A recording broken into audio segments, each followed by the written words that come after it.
संपूर्ण विश्व के कल्याण की बात मैं विवाह उत्सव पीवरी के मन में आ गया। इसलिए आज भी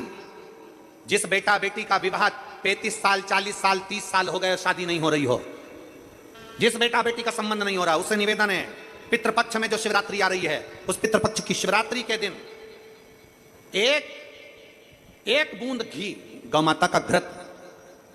गाय के दूध से बना हुआ, गौमाता का गाय के दूध से बना हुआ घी एक उंगली में जरा सा लगाकर जिस लड़का लड़की का विवाह नहीं हो रहा हो वो लेकर जाए, शंकर के शिवलिंग पर उसका लेपन करे और उसी उंगली को अशोक सुंदरी वाली जगह पर पीवरी के नाम से, पितृपक्ष में सुखदेव जी महाराज की धर्म पत्नी पीवरी के नाम से अगर अशोक सुंदरी वाली जगह पर लगाकर एक लोटा जल भगवान शंकर को समर्पित कर दे तो उसका विवाह होता ही है। अगला पितृपक्ष आएगा उससे पहले उसका विवाह होगा ही होगा, विवाह होगा।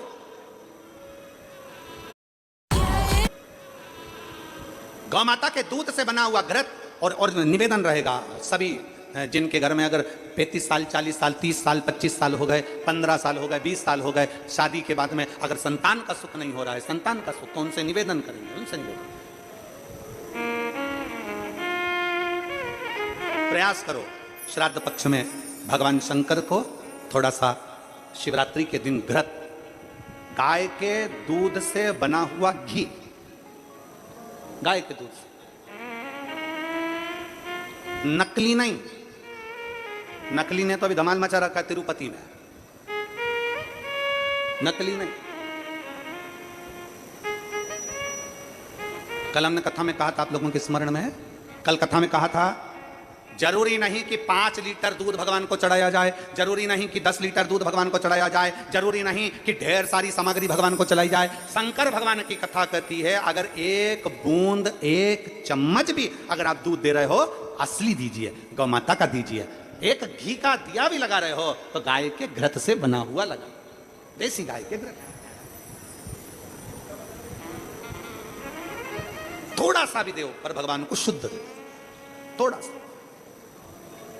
अशुद्ध नहीं चाहिए। प्रेम अवश्य भगवान के। अब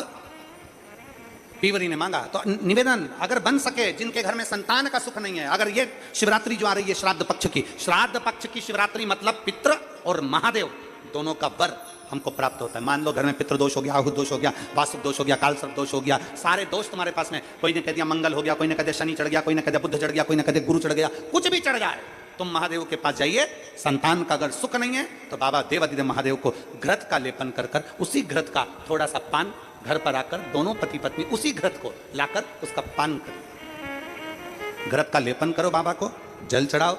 अगर लेपन नहीं कर सकते तो थोड़ा सा चढ़ाकर भी अगर लेकर आओगे और वो घृत का पान अगर करा है तो संतान का सुख होता ही है। पर यह केवल जो बताया जा रहा है ये पितृपक्ष के अंदर जो शिवरात्रि पड़ती है उसी में किया जाएगा, बाकी के समय नहीं किया जाएगा, केवल पितृपक्ष की, पितृपक्ष के अंदर।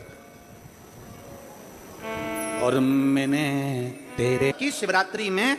आप ये कर्म कर सकते हैं। और बड़ी सहजता से सुन लीजिए, बहुत सहजता से।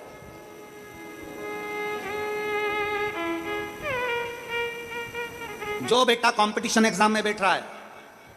जो बेटा कहीं ना कहीं इंटरव्यू देने जा रहा है, उससे निवेदन है पढ़ने वाले बेटे से कि अपनी मेहनत को 4 गुना बढ़ा ले,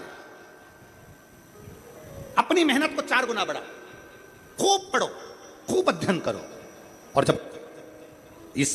पितृपक्ष की शिवरात्रि आ रही है तो पितृपक्ष की शिवरात्रि पर एक बेलपत्र पर हमेशा आप लोगों को कहा कि आप कभी भी परीक्षा देने जाना तो बेलपत्री की मध्य पत्ती पर शहद लगाना। पर अगर पितृपक्ष चल रहा है और पितृपक्ष की शिवरात्रि है तो मध्य पत्ती पर थोड़ा सा गौमाता का घृत, गाय का घी उस बीच वाली पत्ती पर लगाकर बाबा देवादिदेव महादेव को इस डंडी का मुख उत्तर की ओर, डंडी का मुख कहां पर हो, जम के बोलो जरा, उत्तर की ओर। उत्तर जानते हो मतलब जहां शंकर जी का पानी बहकर जाता है उत्तर की ओर डंडी का मुख हो। अगर डंडी का मुख उत्तर की ओर रखा है और घृत लगा हुआ आपने पितृपक्ष की शिवरात्रि पर अगर समर्पित किया है तो यह निश्चित है अगली शिवरात्रि जब आएगी पितृपक्ष की तो आपका पत्र उससे पहले इस व्यासपीठ पर जरूर मिलेगा, निश्चित। पितृपक्ष की शिवरात्रि साधारण नहीं है। पितृपक्ष की शिवरात्रि में एक भगवान शंकर और पितरों का एक आनंदमय भाव प्रकट होता है, आनंदमय भाव।